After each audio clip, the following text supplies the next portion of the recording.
right, good Lord, that is enough of all that. Unhappy Thursday, folks. For the few that'll join, I'm sure the rest of you are still having some trouble after last night.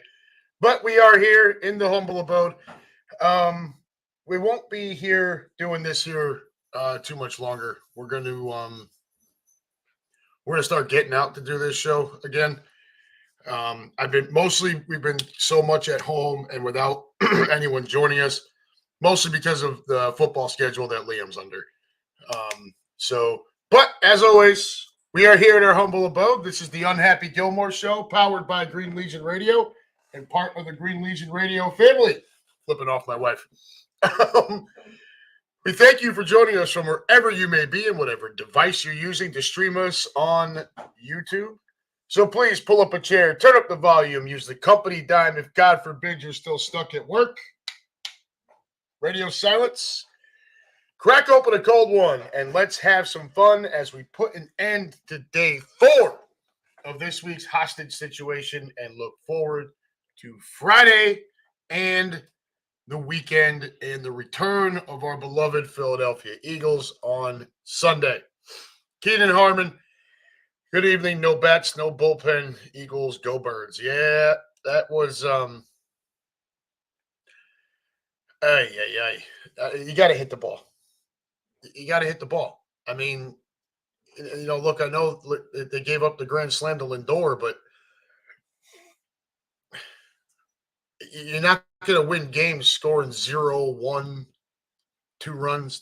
That's not how you win ball games, especially not in October. Nobody says you got to come out and, drop 10 on everybody, but 1, 2, with all the talent in that lineup, that was it was sad to watch, to be perfectly honest with you. I've said it before, I'll say it again. I'm obviously, it's not Phillies first for me. It's just not. It's always Yankees for me.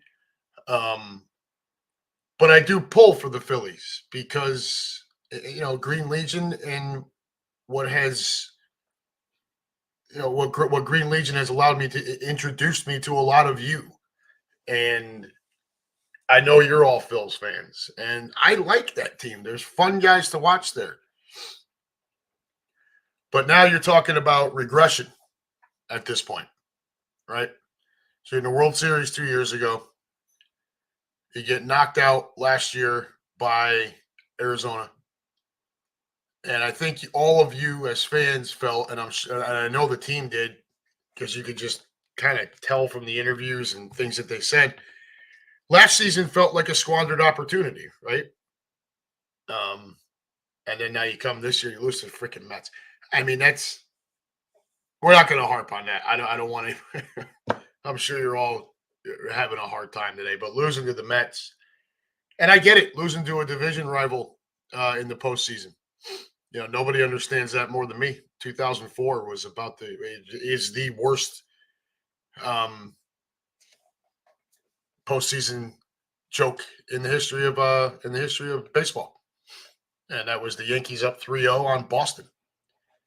And of all teams, it's Boston coming back to beat New York for the first time that any team had ever blown a 3-0 lead in a series, and it sucks.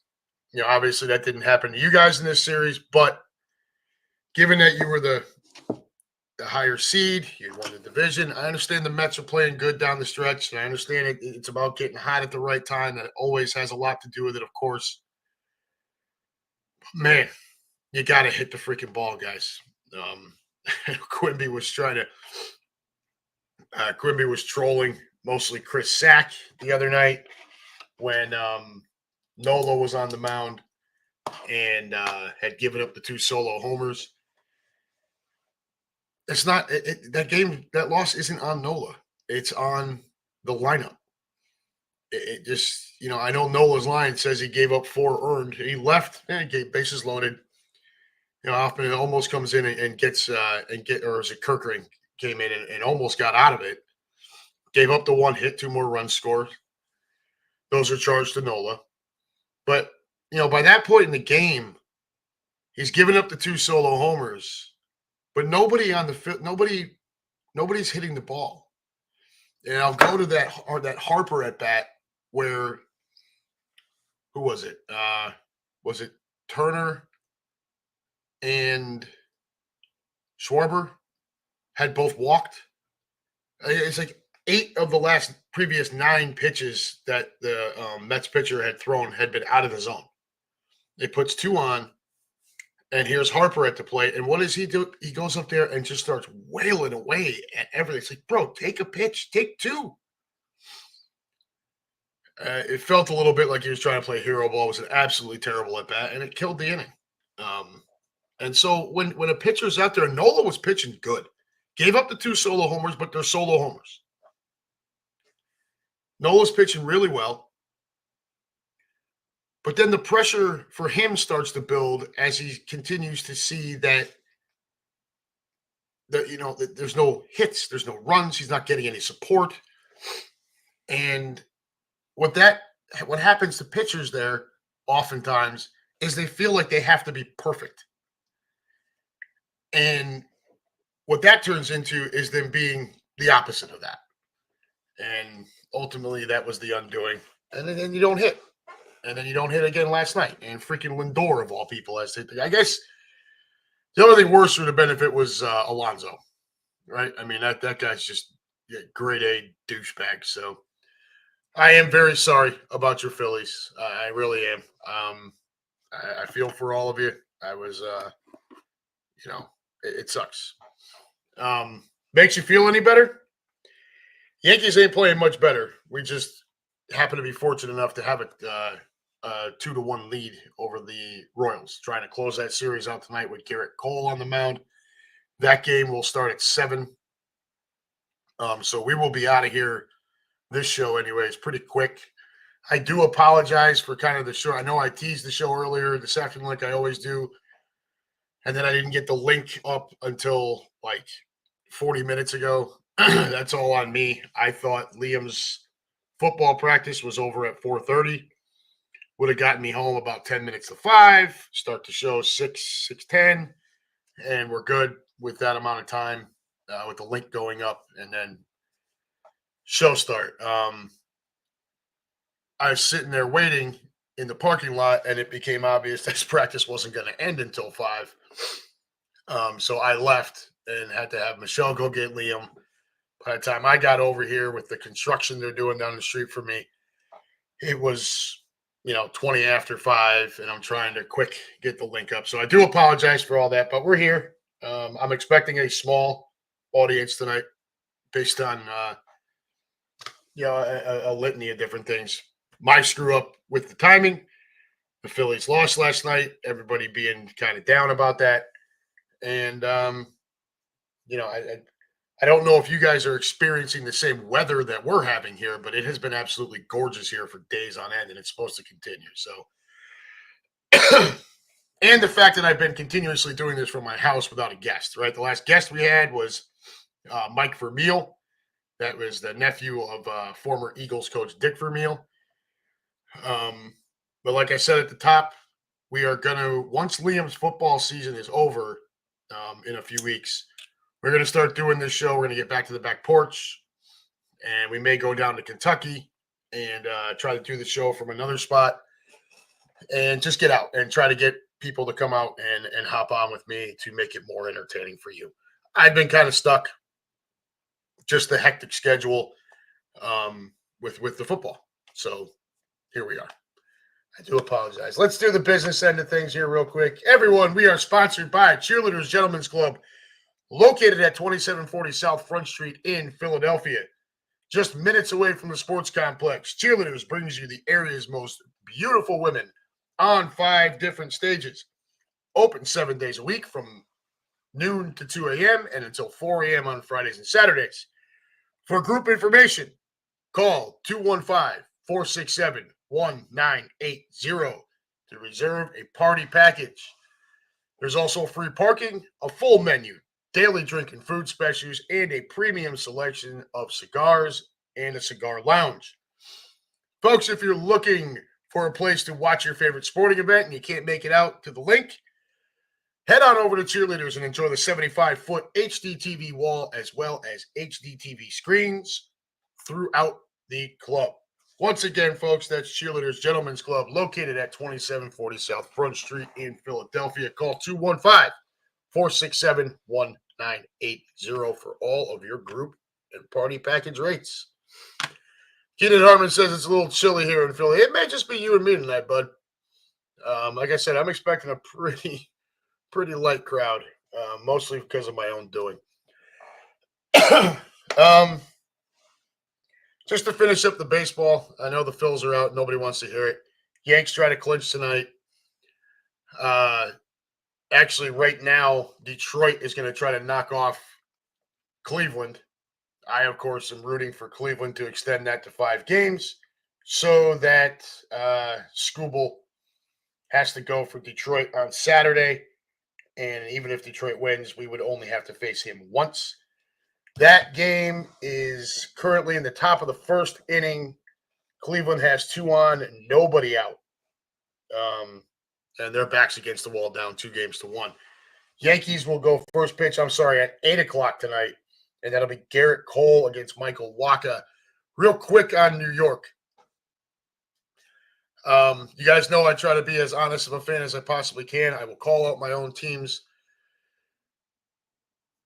at will, including boner of the week and everything. So while it's not going to be a boner of the week thing, at least not this week, we'll see what happens. Aaron Judge, who will be this year's American League MVP, is a whopping 1-for-11 with 5 strikeouts through the first 3 games of this series. Yankees are up against Michael Wacha tonight. Aaron Judge is 1-for-20 with 12 strikeouts against Wacha in his career.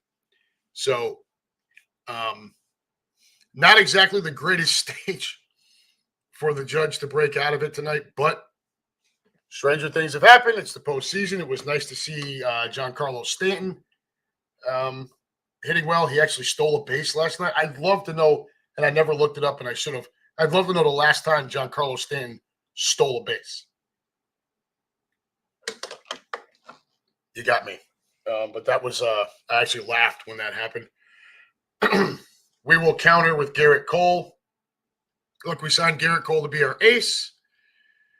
He has been that for most of his tenure in New York. This year, coming back, preseason, it sounded like he was going to need Tommy John surgery. I didn't think he would pitch this year. He didn't end up getting the surgery. He missed a bunch of time.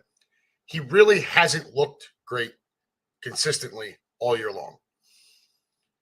So you have a Yankees pitching staff that is supposed to be anchored by Garrett Cole at the top, a clear ace.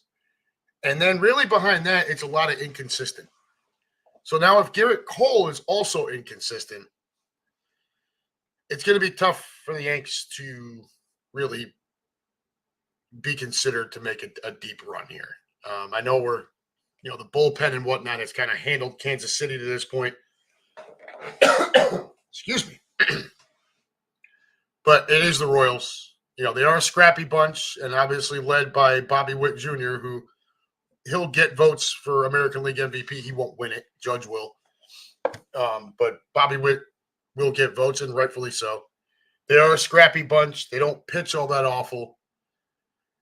But the bottom line is we're winning these games just because eventually there's just more talent. However, there is one thing that's going to have to clean itself up if the Yankees intend to finish this series off and or go any further. Not only has Aaron Judge struggled, and he's getting ripped all over the place, and rightfully so. He's the MVP. He's the captain. He's the leader of the team. He's, his regular season stats are out of this world. He has not, however, performed well in October for his career. So it's got a lot of pre-2009 Alex Rodriguez feel to it. But this year, I will tell you, and I don't think it's been all him even in previous years, but this year for sure, it's definitely not. Nobody's hitting with runners on base. You Philly fans, I'm sure you'll appreciate this. 3 games into this series, the Yankees have left 30 men on base.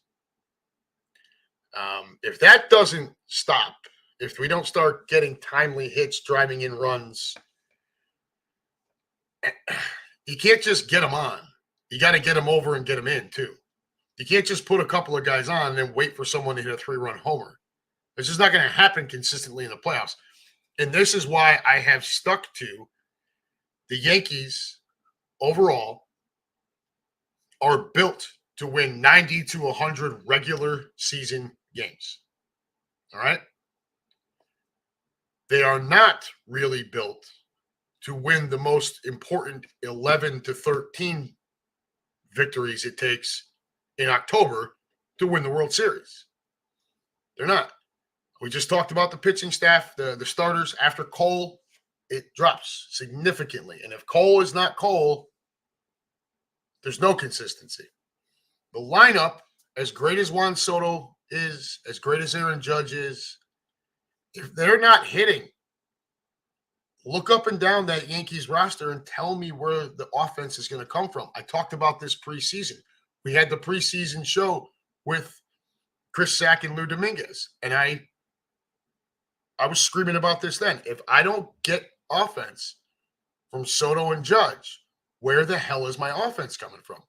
Now, Stanton did it last night, and if he gets on a heater, he is actually capable of carrying the offense. Thing is, last night was one thing. We have to see if that's going to carry over to tonight. If it does, then I would tell you he may be on one of those streaks, and you're going to have to start thinking about throwing more fastballs to Judge and not pitching to Stanton, which sounds absolutely insane, but it becomes a big problem. When Stanton is hitting, it becomes a big problem. The problem is he's so streaky. He'll do it for a week, maybe 10 days, where you can't get him out. And then after that, he couldn't hit water if he fell out of a boat. So we're going to find out tonight if he's still on it. Michael Wacha, not exactly, he wasn't great in his start in the first round. Where the hell is he? I can't find him. I should have done this earlier, but I did not. Where is he? Wacha. Pictures. Wacha. Here he is. So he was 13-8 with a 3.35 ERA on the season. This is a pretty good pitcher, and he's somebody who has absolutely owned Aaron Judge. We'll see.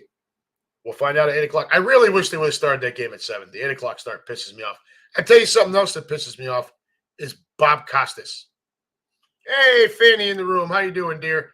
Fanny, we're expecting a pretty light audience tonight, given what happened to the Phillies last night. So we're going to talk a bunch, and then we're going to get out of here. I've said it a billion times since I've been doing the show. There may come a time when it actually does happen and we cut the show short. This may be one of those evenings. I did it at 6 o'clock to try to, hustle through so we could have dinner and stuff. Keep in mind, my kitchen is literally right here. So dinner can't get made until I'm done. Which is why 7 o'clock was working better, but then Liam's football schedule, it's been very hectic. All right. So enough about the baseball. You guys know what's going on there. The most compelling series has been the Dodgers and the Padres. The problem with it is these games start at 9:30 at night. And, I'm laying there home run. 5 o'clock comes early. And, staying up until midnight to watch a game with two teams that I really don't care about, it's a little bit difficult. Okay, let us move on away from baseball, as I promised we would. And let's get to some boner of the week stuff. Let's try to make you guys laugh a little bit, okay? Tough night. Well, we got some boner of the week information here for you. We are going to start with the New York Jets. And I'll just say Jets gonna Jets. You guys have all seen the story by this point. The other day, former Jets head coach now, Robert Saleh, was fired by Woody Johnson. apparently completely blindsided by it. And I guess it got so contentious that they actually had to have security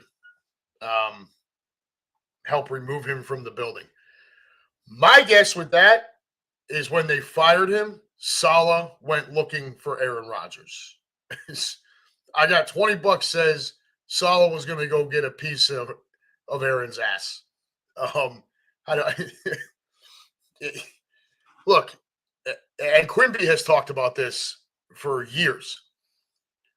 The Jets are a terribly run organization. Yeah, Keenan, it's a good call. Fired by Aaron, not Woody. But Woody has to do the firing. Woody has married himself to Aaron Rodgers. The Jets are a horribly run organization. This is Quimby. You guys have heard Quimby talk about this for a long time, and he's right. This is a team. Robert Saleh is a defense guy. Okay, that's his side of the ball. Jets defense, while not great, was doing its job.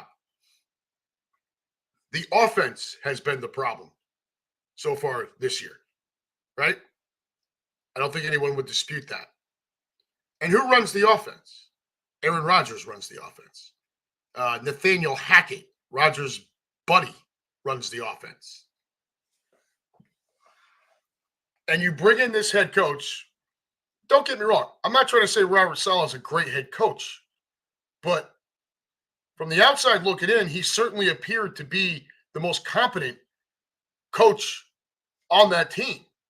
We all know Nat Hackett can't hack it, basically. He's Rodgers' bitch. And they got Aaron Rodgers, who's, I'm sorry, he's not Aaron Rodgers anymore. He's just not that guy. And I don't think he really cares. He's still the same dude. When he starts throwing, he's been this way for a couple of years now. When he has a bad game, things aren't going well, throws a pick, maybe two, he checks out. Checks out. And you can see it happen. He is checked out. People are, oh, we're losing the game. And he's sitting there like, nah, y'all are losing. He doesn't care. I thought maybe when the Jets first made the trade and he went there and then he restructured his contract, took less money so they could bring in more talent, I thought maybe there was a chance. Then he tears his Achilles. I think he completely checked out right then and there. I think he's saying things to try to make people believe he hasn't. But I think when that Achilles tear happened, I think he was done right there. You know what? I'm going to ride this contract out. I'm going to get my money, and that's it. And in the process, I've got Woody wrapped around my pinky finger here, and I'm going to make them bring in my friends. I'm going to make them bring in Nat Hackett to run the offense. I'm going to make them bring in Alan Lazard because he was my buddy wide receiver in Green Bay. I'm going to make them bring in Randall Cobb, who was another one of my buddy wide receivers in Green Bay. And now I don't really care for Robert Saleh, so I'm going to go and tell him he needs to be fired. I do believe that conversation happened. I know some people deny it. I believe that happened. And I believe that's why Robert Saleh spazzed out and security had to come and remove him from the prem and help remove him. Because I think he was going to go kick Aaron Rodgers' ass. And I don't think there was really a question about who would win that fight. I think Robert Saleh would bury Aaron Rodgers. And I don't even think it'd be close. Keenan Harmon, he's got Woody wrapped around his Woody. So the Jets, and on top of all of that, if the Jets manage to go out and win this Monday against the Buffalo Bills, do you know the Jets would technically be in first place in that division? So as bad as Aaron Rodgers has been, as bad as the offense has been, they're still right there. And you fire the head coach. This whole thing is nuts. It's insane to me.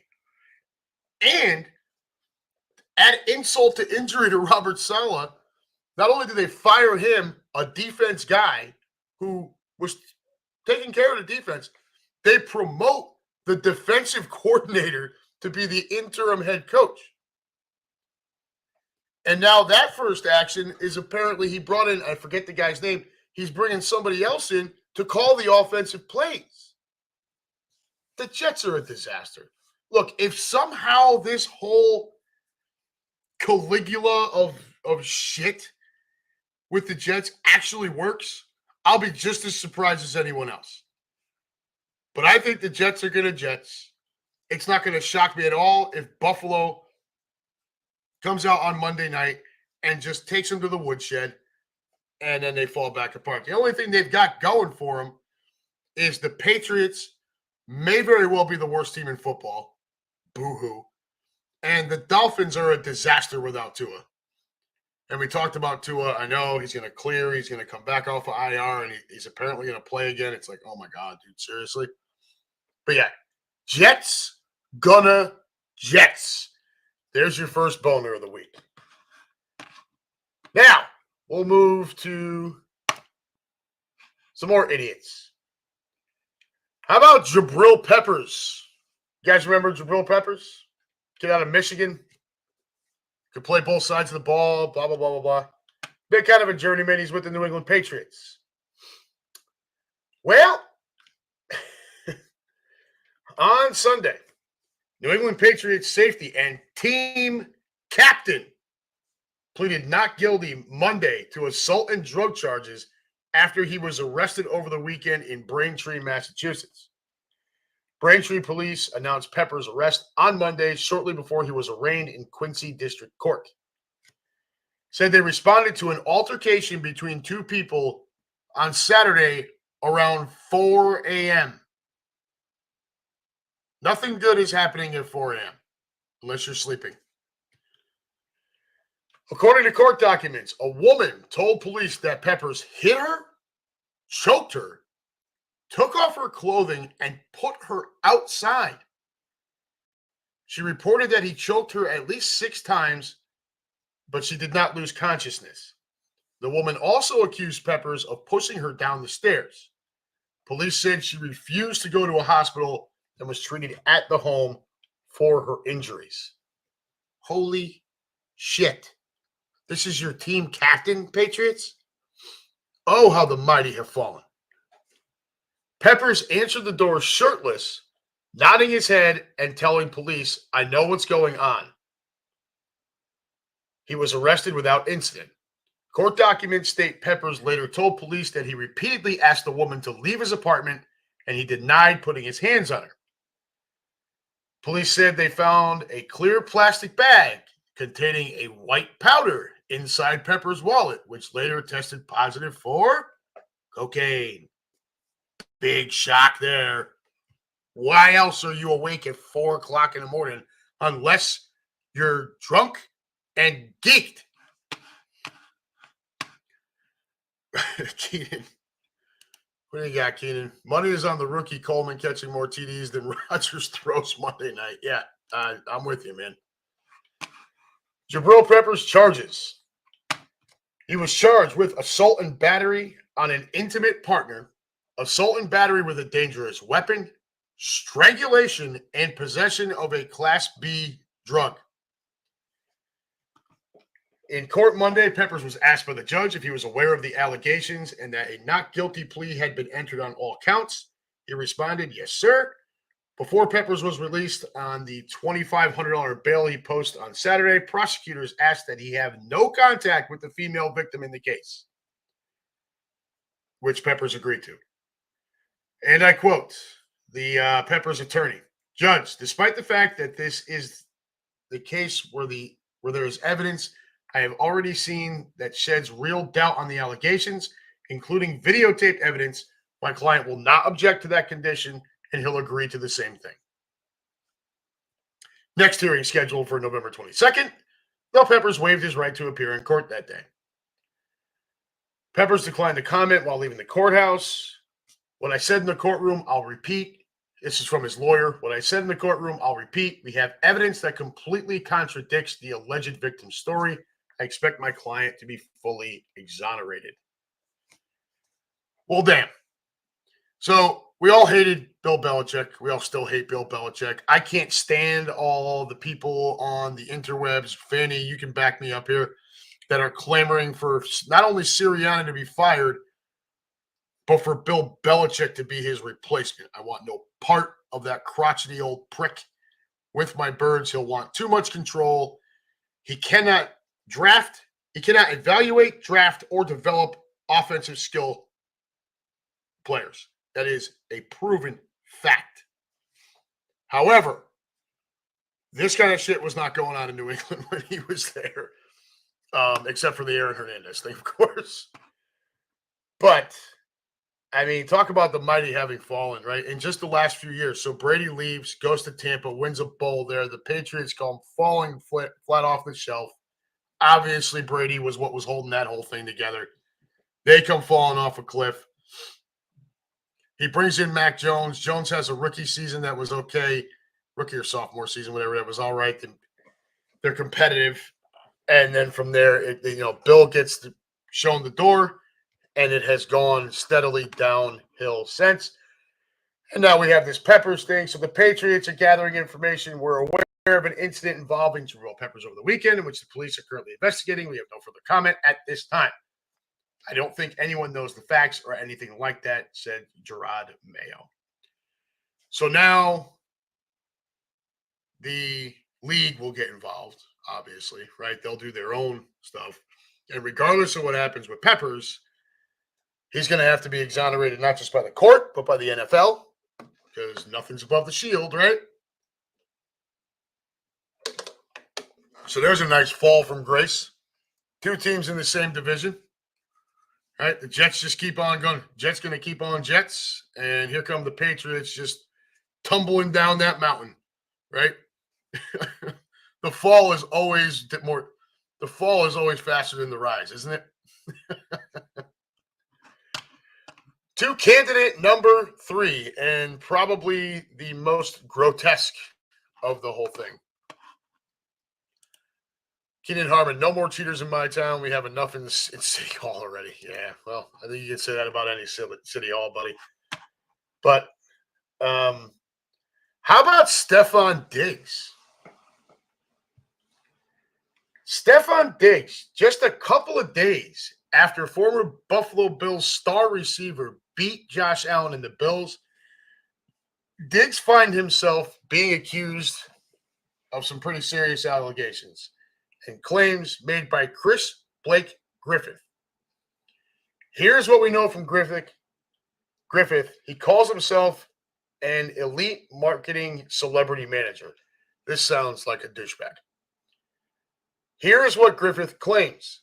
He knows Stephon Diggs from a clothing line that they collaborated on.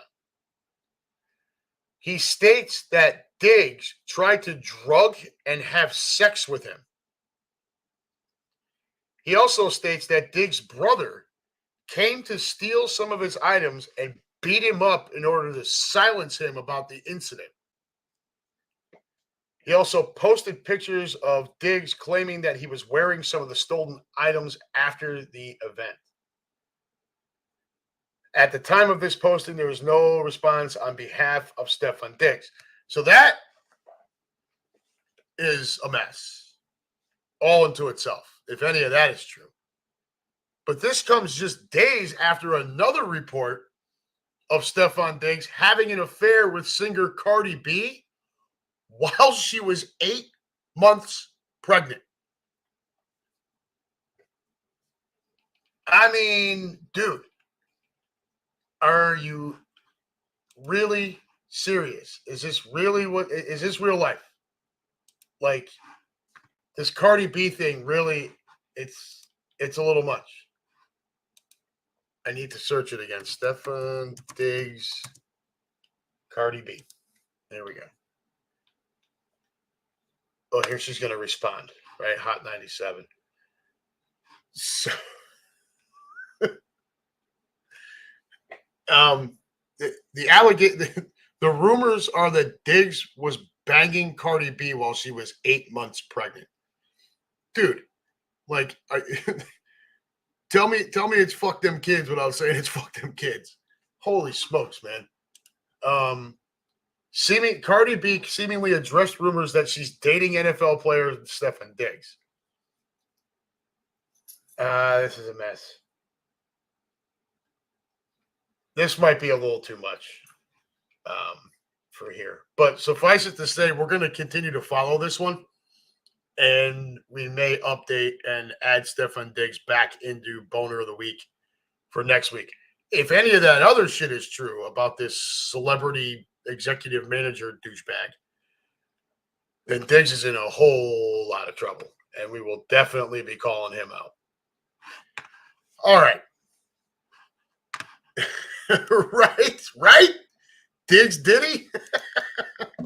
Diggs diddled. Sounds like Diggs was diddling a pregnant lady. That's for sure. I mean, look, I guess there's no chance of getting her pregnant. But damn, dude.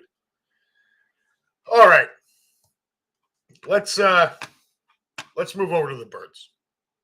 And then we're going to call it a night. So, 2 weeks off.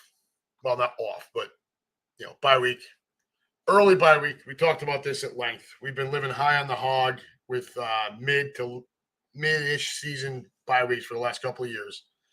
Every team eventually gets a crappy bye week, and here we are, week 5. However, personally, while I know we've got to play 13 straight now through the rest of the regular season, I don't think that bye week could have come at a better time. After all that travel, everything we talked about last week, right? All that travel, all the, the injuries, everything, all the crap that you keep hearing about. The bye week now, though it makes for a very long season afterwards, was probably a godsend. The other thing that works in our favor is we come out of this bye week and we're home against Cleveland, and then we're at the Giants.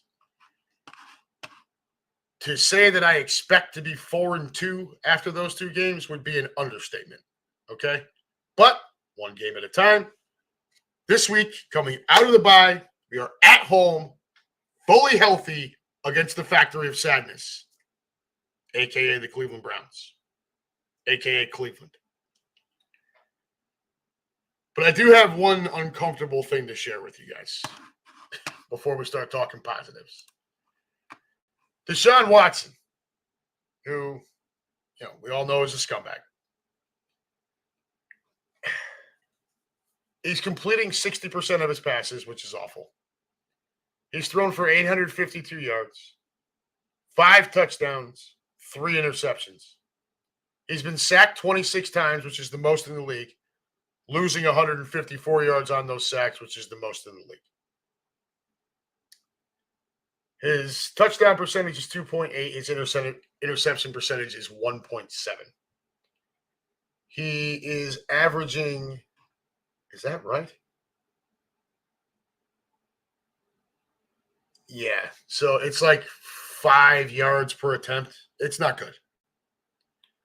The uncomfortable part about that for us is,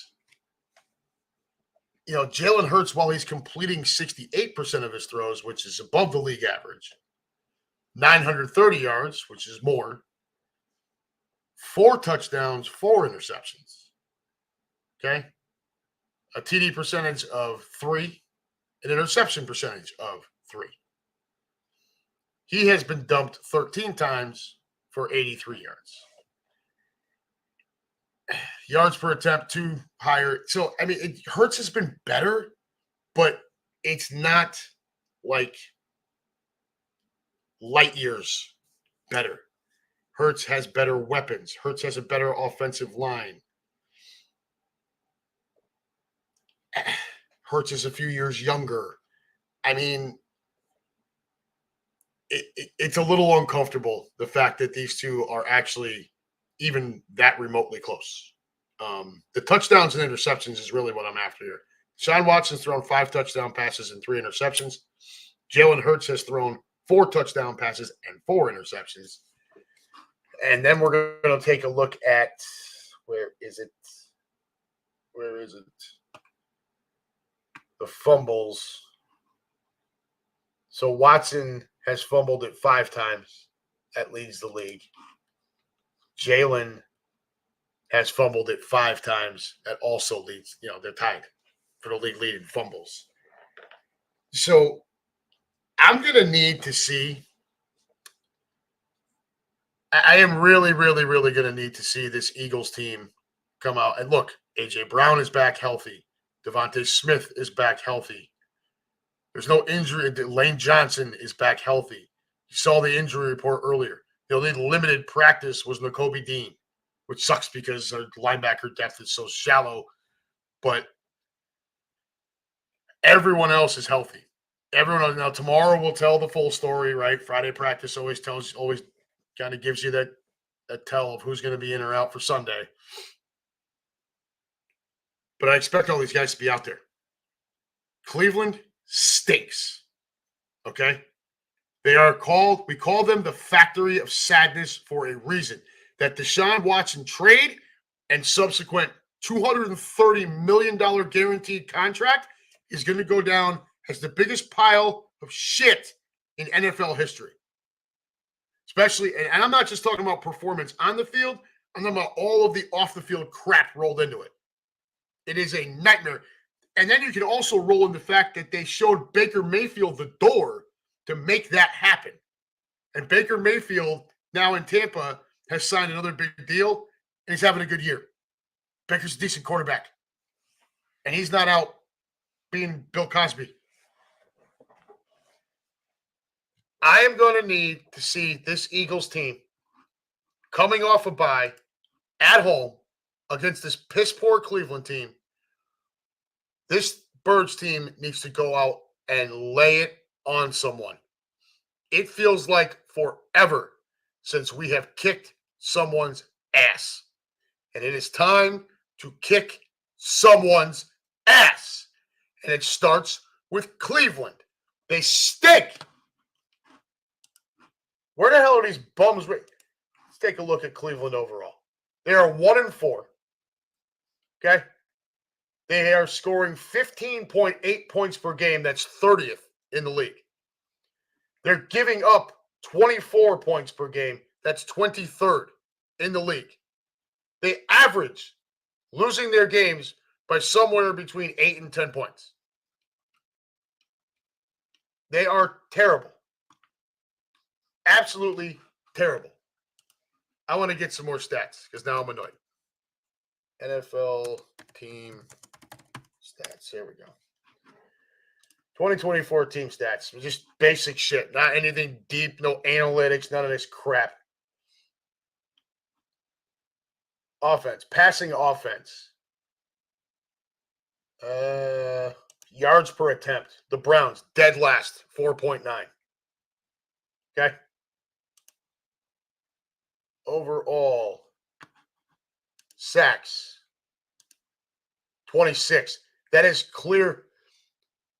The Browns, so Deshaun Watson's been sacked those 26 times. The next closest team has given up 19. All right, the Birds are somewhere middle of the pack, 13 overall.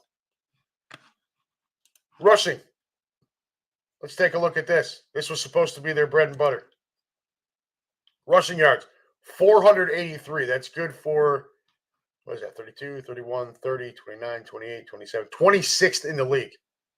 They've had 2 rushing touchdowns. They've fumbled the ball more running the ball than they have scored touchdowns. Right? How about defense? Where's my defense? Defense yards. The Browns. Okay, the Browns, this is where you're going to have to control Myles Garrett. You got to give Jalen time. The Browns actually can play D. What ends up happening to them is their offense is so freaking bad that defense ends up on the field for far too long, and later in the game they get gassed.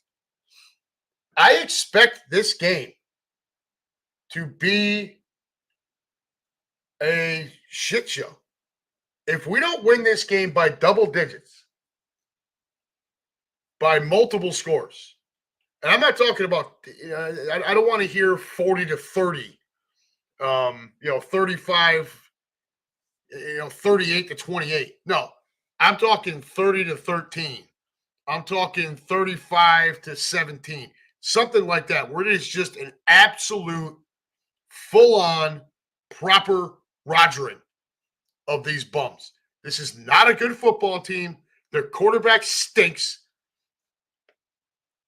If you can't get right coming out of a bye week at home against a team like that, I don't know what to tell you. They are atrocious. Schedule and results. Browns, 2024. Where are we at here? They have been beaten. So they beat Jacksonville 18-13. That's their one win. In their losses, they got smoked by Washington 34-13. And that's the type of victory I'm telling you that the Birds need to put on them this weekend. They got smoked by Dallas week 1, 33-17. Again, 2-touchdown game. Closer games, the Giants, they lose 21-15. Giants are not a good football team.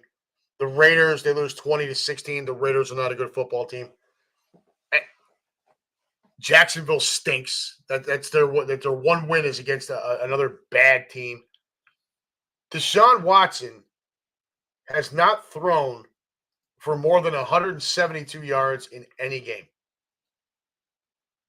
In his last 2 games, he is, what is that? 40 of 61 for 257 yards, 2 touchdowns and a pick. They're brutal. They're brutal. You got to come out and just kick this team's ass. And if you can't, then I'm going to tell you, we are going to start having serious conversations about why Nick Sirianni is still the coach of this team. I have backed off it for the most part. I've said my piece. I said last week that if they were going to fire Nick Sirianni during the season, that going into the bye was the time to do it because you had the 2 weeks there to adjust. They chose not to do that. Nick is still the head coach. We need Nick Sirianni to stay the hell out of the offensive game plan. We need Nick Sirianni to stay the hell out of play calling. What you're seeing on the field with the Birds is not a prototypical Kellen Moore style offense. Since the first week of the year, and I understand without A.J. Brown, it does make it more difficult. But there's nothing under center. The motion is not really there. I mean, they are putting guys in motion, but it's kind of the same stale shit. Kellen Moore offenses are predicated on getting rid of the ball. Now, Jalen does hold it too long. We know that. But if you watch some of the routes, some of the play design, the play calls, it feels like Nick Sirianni. You sit there and tell me that it doesn't have that feel of early 2021 or last season where it's Sirianni's offense. I'm not trying to say Moore isn't having some part of it, but I think there's a problem there where Nick is still digging too far into it. And the 4th down decisions, unfortunately, guys and girls, we're stuck with that. The decision to go for it or or kick the field goal or whatever, those decisions belong to the head coach. And as long as Nick Sirianni is the head coach, he's going to make those calls. We're stuck with that.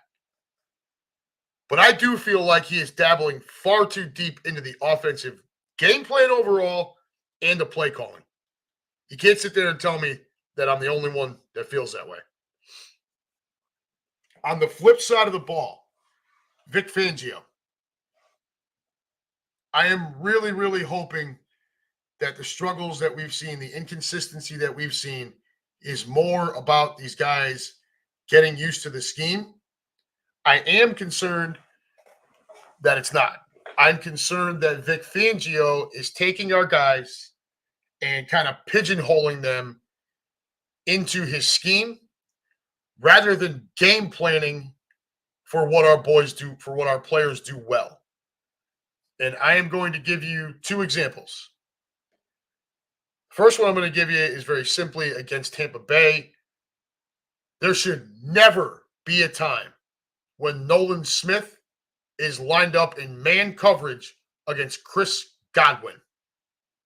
That should never happen.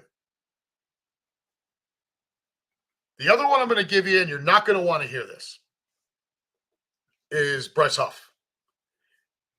He's taken a lot of shit, and he has been shit. Okay? I am not a Huff apologist here. He's been terrible. But he's an edge rusher. That's what Huff does. He's not done shit with us. I get it. However, he's not a run stopper. And Vic Fangio openly admitted that he has had Huff drop into a run stopping role more frequently than Huff has ever had to do in his career. So you guys tell me, am I crazy here? Because it sounds like he just admitted that he's pigeonholing dudes into what he wants to do rather than game planning around the skill set of the players that he has. As coordinators and coaches, and we've talked about this 1,000 times. I'm sure you've talked about it 1,000 times with whoever. Coordinators, coaches, all that. It is their job to scheme and game plan around what is going to put their players in the best position to succeed. I am not confident that Vic Fangio is taking that approach on the defensive side of the football. I know for sure that if Sirianni keeps dabbling in the offense, we are never going to be in a consistent position to succeed. Lou Mancini. Hey, guys, been sick for a couple days, wiped out today. Oh, man, I'm sorry to hear that. Says something in the chest, totally congested. Hey, those are the worst, dude. I'm sorry to hear that, brother. I hope you feel better. Get some rest, dude. Been a light crowd tonight, as I expected. We're talking birds here going into the Cleveland game, and I'm going to get out of here in the next couple of minutes. So you're not missing a whole lot this week, bud. The only thing you did miss was I did tease Liam has 2 football games left. Once that season is over, I am going to start taking this show on the road. We're going to get back over to the back porch. We're going to move back to Wednesday night to do that. There is the possibility that I head over to Kentucky to another friend's spot there to do the show there. And along with these things, we're going to have people come sit with me and talk birds and try to make this more entertaining for you guys. Because really, you've been stuck listening to me babble for a few months now, outside of when Brian joined us preseason and, Mike Vermeil a few weeks back. So I want to get more folks in to talk with us, and that's the goal. So that's what we're shooting for going forward. But to wrap up this Birds talk, guys, look, just on sheer talent alone, we should kick the shit out of Cleveland, okay? We're home. It's coming out of a bye. There are no excuses. This game should not even be close. If it's remotely close, I'm going to be pissed. Even at a victory, I'm going to be mad. And I would tell you, even going to the Giants team is not that good. Malik Neighbors is a problem, okay? But I don't want to hear from Daniel Jones apologists. I don't. Malik Neighbors is what's making that team work. All right, kids. We're 55 minutes in. I think I'm going to call it. All right, we're going to get dinner set up, and I'm going to watch some baseball and get that football game on tonight.